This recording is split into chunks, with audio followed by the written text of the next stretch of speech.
What you are about to watch is absolutely unbelievable. The city of Johannesburg was dragged before Parliament, and the excuses simply were not good enough. Members of Parliament demanded answers after revelations that some city executives are earning more than President Cyril Ramaphosa, while residents continue to complain about failing services, crumbling infrastructure, and growing frustration across South Africa's biggest city.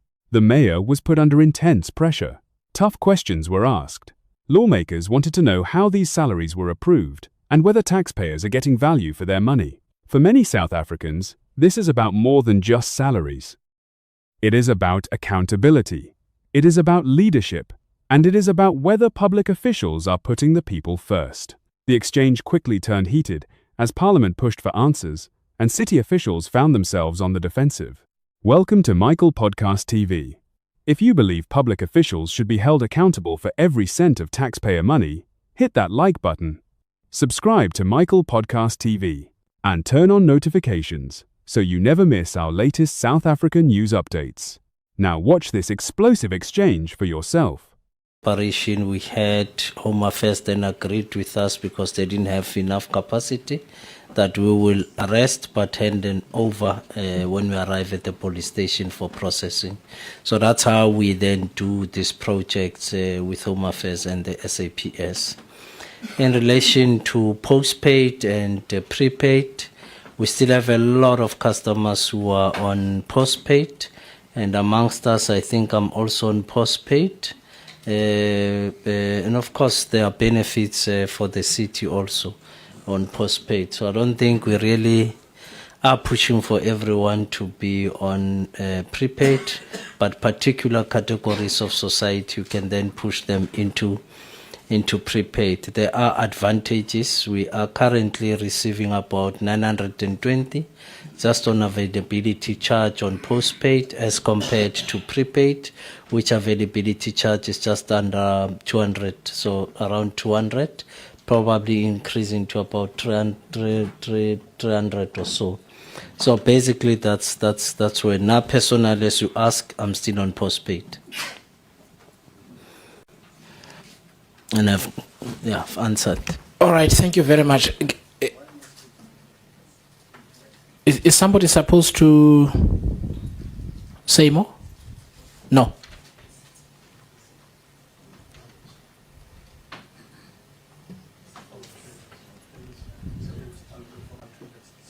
Oh, the informal traders. Yes, we do issue permits as people apply. We assess and on the basis of availability of trading space.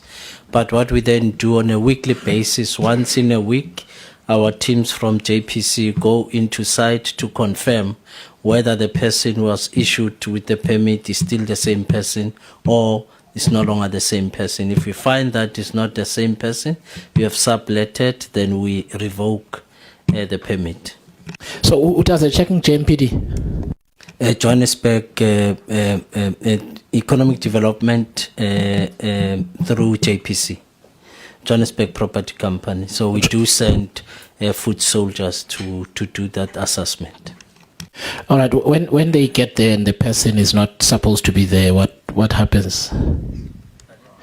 Now I'm saying when they get there and they find someone who is not supposed to be in that trading spot, what happens?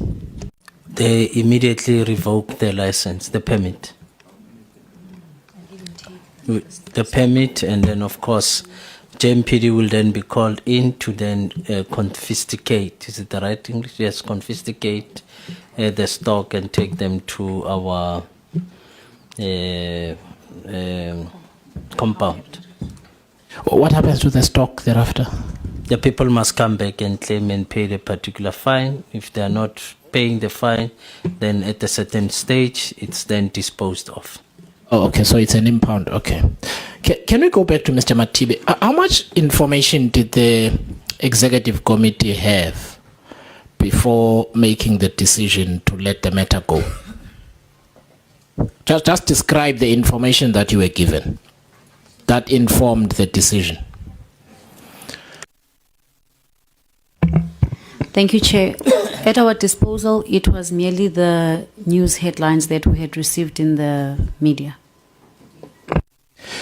Do you think that's enough information upon which to make a decision like this? I don't know, maybe I'm asking a rhetorical question because you already taken the decision on the basis of the headlines. So, did you take any statements from the employee to explain where they got the money? No. Okay, don't you think you should have, Mayor? Well, I mean, you don't know. I mean, he might get called by Justice Madlanga, and then you'd go, oh, oops. You know how bad that would look now. As I said, Chair, we at that time the mayoral committee arrived at the decision that maybe the matter, it was not in the execution of his duties, it was outside that. But we do take counsel. I mean, leaving this meeting, I think there are certain things that we should have looked at as the city, and I guess we take counsel from you and we'll look at those matters. Okay, yeah, no, we'll get to the council, Mayor. So the difficulty that I have is an appearance that the mayoral committee was keen to bury the matter. Do you know for certain if the money wasn't the proceeds of unlawful dealings within entities of the municipality? Can you say that for certain?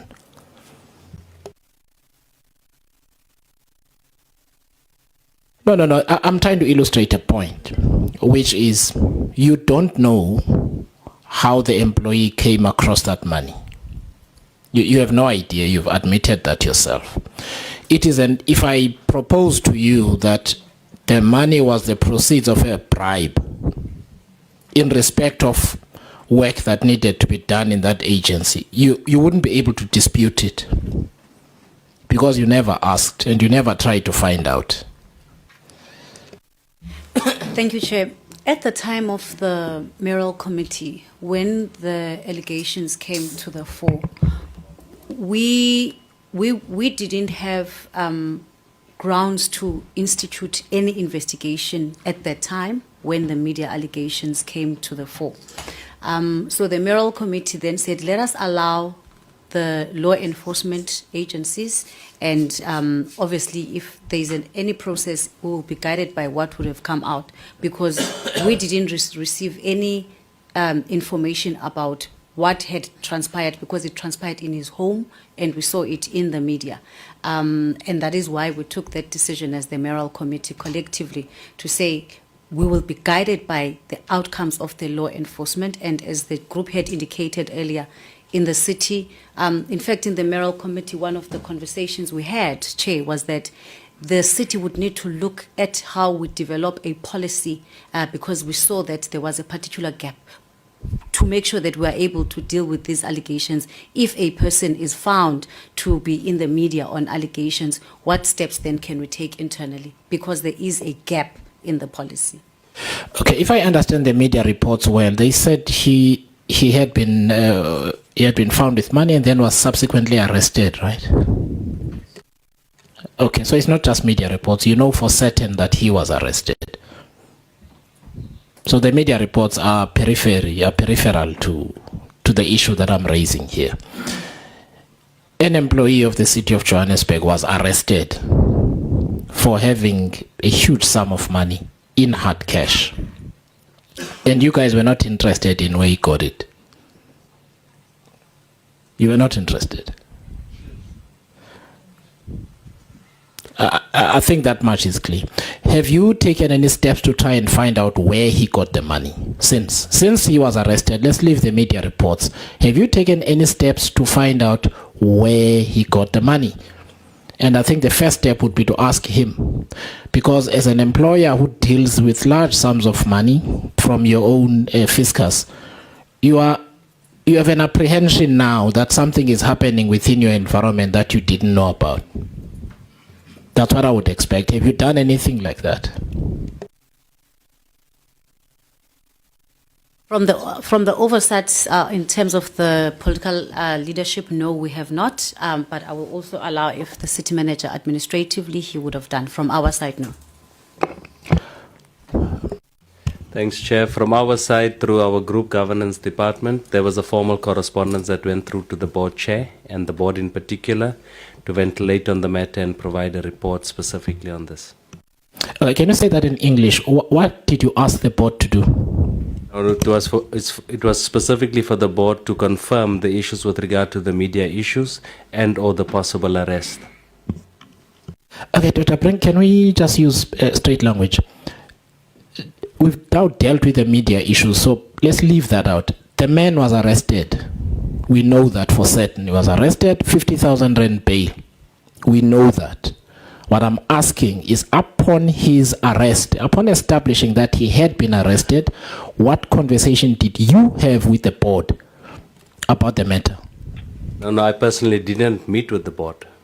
Who was supposed to deal with the board on this matter? It's group governance. Did they do that? They did through a formal correspondence. I'm interested in what the correspondence says. You're not telling us. That's the essence of my question. Yeah, so Chair, maybe give me an opportunity quickly to convene or quickly to check with the group governance department. I'll ask one of the colleagues to go out and then we can share. Okay, I think what you are saying is that you also never try to establish, because you would know. I mean, this matter has had national attention. An official has been found with 2 million rand. They've been arrested. I really wouldn't expect to be wanting to go outside and check. I mean, if we know about it here. No, I'm referring to the fact that you asked for the report. So I'm saying allow me quickly to get the report to the correspondence, which we can then report back exactly what it said. Okay, so what conversation did you have with group governance? With the group governance one, at that particular point, there were two related issues. One at City Power and this Joshco one. And to both of those particular boards, I've requested the group governance department to write through to the relevant boards. Yes, to write and say what? To confirm the issues and for us to be able to have a report and to understand the allegations that we would have seen or the severity of the issues. Okay, so when did you do that? I'll now have to check specifically, but it was specifically during that time. Yeah, and I'm asking for an approximation, Doc. I'm saying to you during that time, Chair. When was that? At the time of the arrest, a few days or so, around that time. No, sure. I mean, give us an approximation. Which month? I'll quickly have to check and confirm. I don't know which date and which month, but I think it was somewhere around what, January, February? I will have to check, Chair. Please provide me with indulgence. Let me get the information. Okay, no, sure, you can get the information later, but here's my, and let's not break yet. So can I assist? No, sure. Can you just allow me to finish, Honorable Doctor? So here's my difficulty. Neither the mayor, nor the MMC concerned, nor the board, or any of you have ever bothered to find out and know where this gentleman got this money. That much we know, because had you bothered to try and find out, you wouldn't need to go and convene and talk about this matter outside. So I think that much we know. Do you perform lifestyle audits at all on your employees? That's the process that we are starting now, Chair. The colleagues must just guide me quickly, but I think it was 3 weeks ago or so, where we now received a formal confirmation from SSA to unfold the process, which we will do through our ethics department as well as chiefers. Okay, so you haven't been doing it. We're starting with that process now. Yes, but you haven't been doing that. That's what I'm trying to get at. So there's no questions about what happened here, where this gentleman got this money. Nobody seems interested at all. And to the extent that none of you, from the mayor to anybody in seniority who should know, nobody's interested. The lifestyle audits, I don't even know if it's directed at him and any other employees like him, but clearly the first step to take is to obtain a statement from the person and find out what happened here. Where did you get this money? Whose money was it? How did you, in terms of what you earn, you shouldn't have this kind of money. Do you know if they've got any other business interests from which they may have somehow had an awesome cash business that would give them that kind of money in their home, in terms of their declaration of interest. That is something that will be dealt with within that entity. Okay, but you don't know. No. Okay, do you see that this looks like a cover-up? Can you see how it looks like a cover-up? You know when you don't look, if you don't look, you don't see anything. That's what it looks like. None of you, it looks like the members know more about this issue than you do. And you are in the seat. And you haven't taken any steps whatsoever to try and find out what happened. And the gentleman is back at work. And I'm wondering why that doesn't bother any of you. Why are you not bothered by this? I'm asking seriously now. Why are you not bothered? No, colleagues, it's a real question. It's, I think members of the public want to know why you are not bothered by this situation at all. Because you clearly aren't. You haven't done anything. Has this matter served in council in any way? Have any councillors raised it? Or the whole city is just not interested?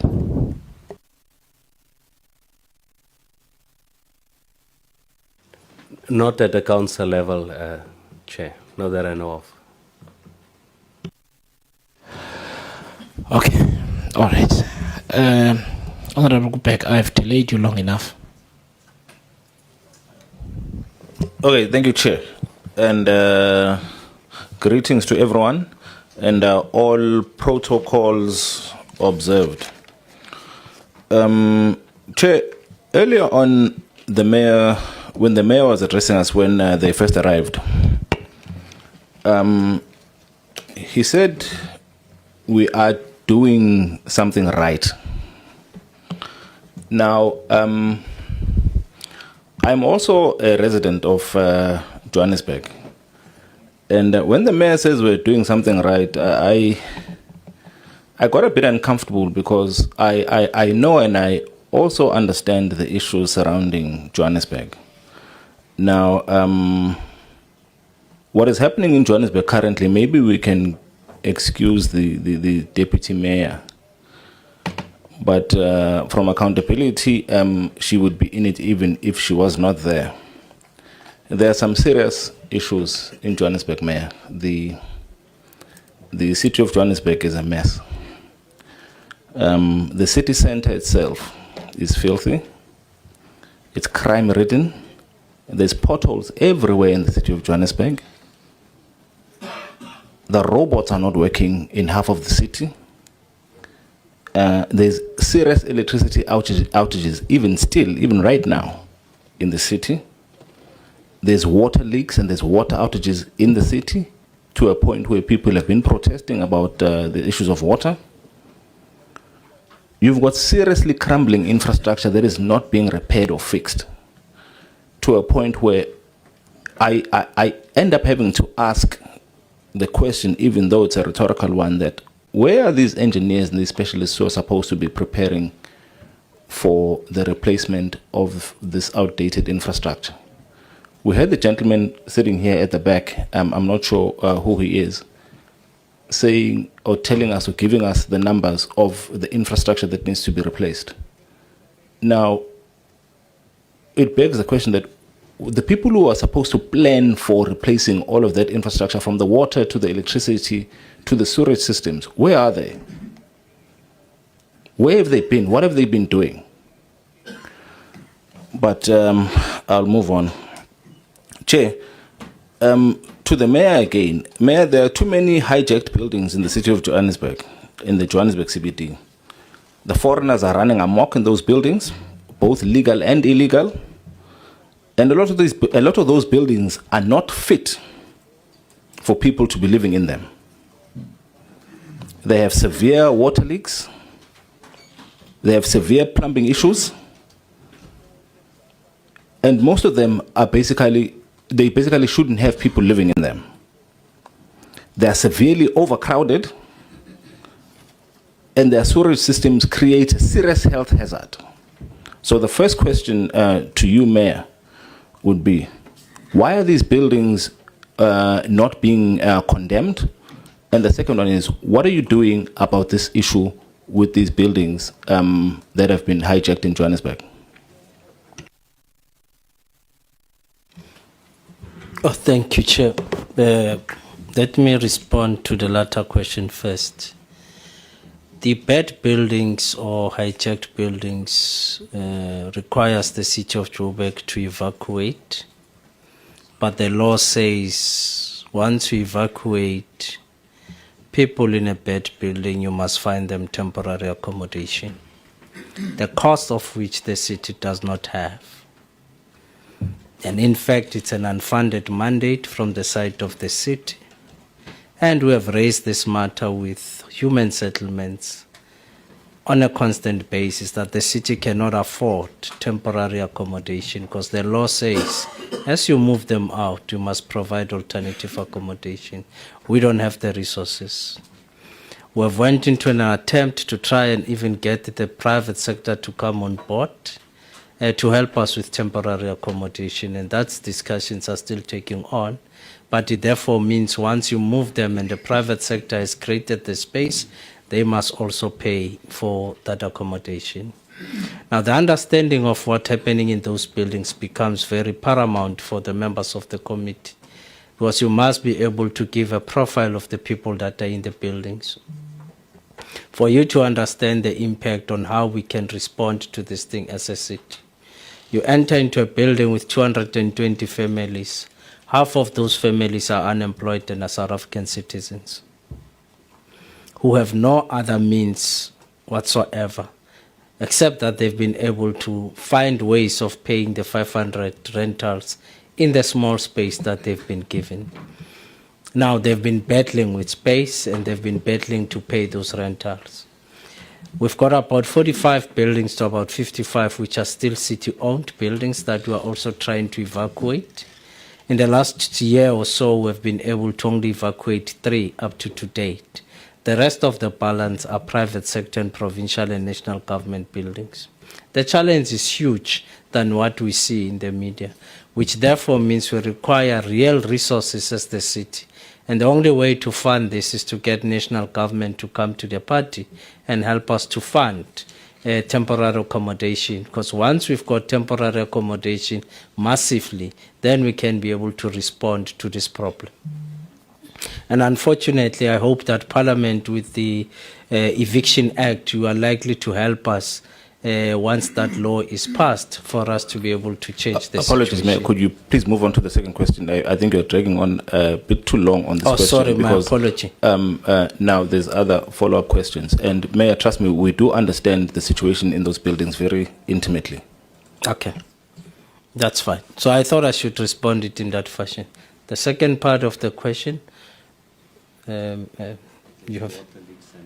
Well, we are not hiding anything. We did say that our infrastructure is old and we're experiencing almost 10,000 leaks a month. Because the infrastructure there can no longer be repaired, it has to be replaced. Just this year alone, we are doing 84 kilometers of pipe replacement, because that's what we can afford and that's what we've budgeted for in an attempt to deal with both sewer and water leaks. We're doing 85 kilometers. In the city center alone, we are required to do about 150 kilometers of steel pipes that requires replacement. So we are working towards raising the capital. But over and above, we then said, rather let's raise capital in the capital market in an attempt to deal with about 2,600 kilometers of both water and sewer. In that way, it will help us to also reduce on our losses. But reality is, it's a fact, we do have huge problems in terms of our infrastructure, and that is why there's an attention given to try and deal with the infrastructure of both water and electricity. Okay, thank you, Mayor. I just, on that note, I hope while you are still Mayor, that none of those buildings collapses, because some of us have seen the state that they're in, and hence I ask, why are they not being condemned? I understand where you're coming from, but I would implore you to do more, because some of those buildings are literally on the verge of collapse. And as you say, they've got about 200 families in them. Those buildings will collapse with those 200 people living inside of them. And I do not know what the city will do the day that happens.